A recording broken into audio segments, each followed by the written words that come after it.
ఈరోజు కొత్తకొండ వీరభద్రస్వామి యొక్క బ్రహ్మోత్సవాల సందర్భంగా ప్రతి సంవత్సరము స్వామివారి దర్శనం రావడం జరుగుతున్నది. ఈసారి కూడా బ్రహ్మోత్సవాల సందర్భంగా స్వామివారి దర్శనం కోసం రావడం జరిగింది. కోరిన కోరికలు తీర్చే దేవాదుడు ఆ వీరభద్ర స్వామి వారు. కోరమిసాల కొలువైన దేవుడు ఇవాళ వీరభద్ర స్వామి వారు.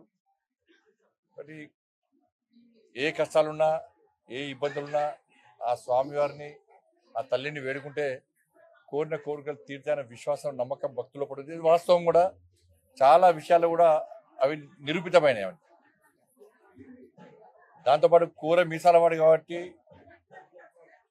సమాజానికి ద్రోహం చేసేవాళ్ళు కానీ దేశానికి ద్రోహం చేసేవాళ్ళు కానీ ఇతరుల నాశనం కోరుకునే వాళ్ళు కానీ వాళ్ళందరినీ సంహరించి తన గుణపాఠం చెప్పేటువంటి వ్యక్తి దేవుడు ఆ వీరభద్ర స్వామి.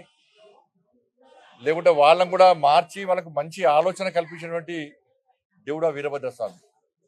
అందుకే వీరభద్ర స్వామి వారి దేవాలయంకి వచ్చినప్పుడు ఒక మంచి మనసుతో నిండు మనసుతో అందరి క్షేమం కోరి అందరు సుఖశాంతులతో ఉండాలని చెప్పి కోరుకున్నప్పుడే ఆ తండ్రి మనకు ఆశీర్వాదం ఇస్తాడన్న విశ్వాసం నమ్మకం ఇలా భక్తుల ఉంది. కాబట్టి వాళ్ళ ఈ జిల్లా సుభిక్షంగా ఉండాలి, తెలంగాణ రాష్ట్రం సుభిక్షంగా ఉండాలి, దేశం సుభిక్షంగా ఉండాలి.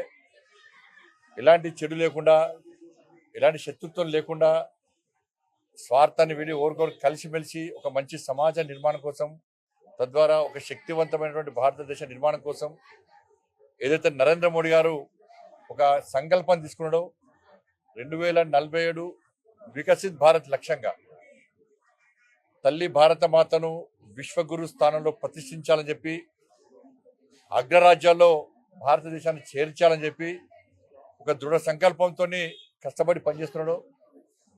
నరేంద్ర మోడీ గారికి శక్తిని సామర్థ్యాన్ని అందించాలని చెప్పి వారి ఆలోచన విషయంలో దేశ ప్రజలంతా ప్రతి భారతీయుడు వారికి అండగా ఉండి ఆ సంకల్పాన్ని కూడా తీసుకొని ఒక అభివృద్ధి చెందిన భారత్గా ఒక శక్తివంతమైన భారత్గా నెలకొల్పే విషయంలో అందరూ జాగృతమై అందరూ సహకరించాలని చెప్పి ఆ ఆశీర్వాదాన్ని ఆ స్వామి అందించాలని చెప్పి మనస్ఫూర్తిగా కోరుకుంటూ అందరు కూడా ఇవాళ కేవలము ఈ ప్రాంతానికి సంబంధించిన దేవుడే కాదు, దేవాలయం కాదు, కొత్తకొండ దేవాలయం అంటే తెలంగాణ ఆంధ్రతో పాటు మహారాష్ట్రతో పాటు ఇతర రాష్ట్రాల నుంచి కూడా ఈ బ్రహ్మోత్సవాల సందర్భంగా ఈ ఉత్సవాల సందర్భంగా వచ్చి స్వామివారిని దర్శించుకోవడం జరుగుతూ ఉన్నది.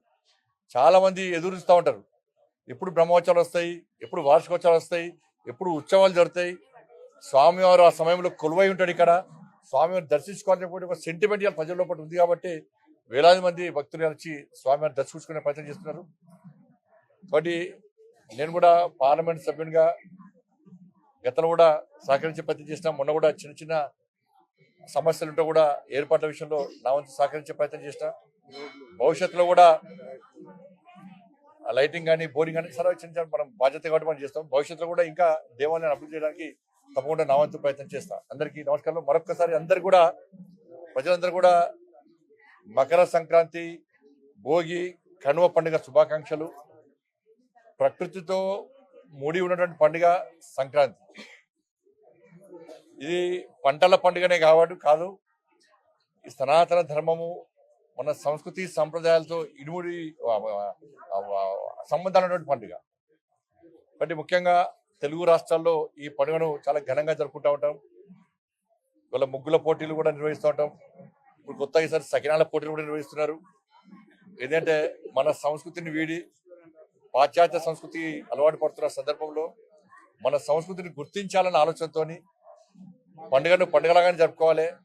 దాని యొక్క విశిష్టత, దాని యొక్క చరిత్ర తెలుసుకొని దానికి అనుగుణంగా నిర్వహించుకోవాలని చెప్పి ఆలోచనతో చాలా మంది కూడా ముగ్గుల పోటీలు నిర్వహించే ప్రయత్నం చేస్తున్నారు. ముగ్గుల పోటీలు నిర్వహించే వారికి అందరూ కూడా అభినందనలు, పాల్గొన్న వారికి కూడా అభినందనలు, గెలిచిన వారికి అందరూ కూడా శుభాకాంక్షలు. మీడియా మిత్రులందరూ కూడా మీరు మీ కుటుంబాలు కూడా, ఎందుకంటే స్వామివారి కన్ను సన్నల్లో మీరు మీ వృత్తి నిర్వహిస్తున్నారు. మీరు మీ కుటుంబాలు కూడా నిండు నూరేళ్ళు ఆరోగ్యంగా ఉండాలని చెప్పి ఆ స్వామివారి కరుణ కటాక్షలు మీ అందరికీ ఉండాలని చెప్పి మనస్ఫూర్తిగా ఆ స్వామివారు వేడుకుంటూ అందరికీ ఇలా దేవాలయం కాబట్టి ఈ ఒక్కరోజు వదిలిపెట్టారు. దండాలందరికీ.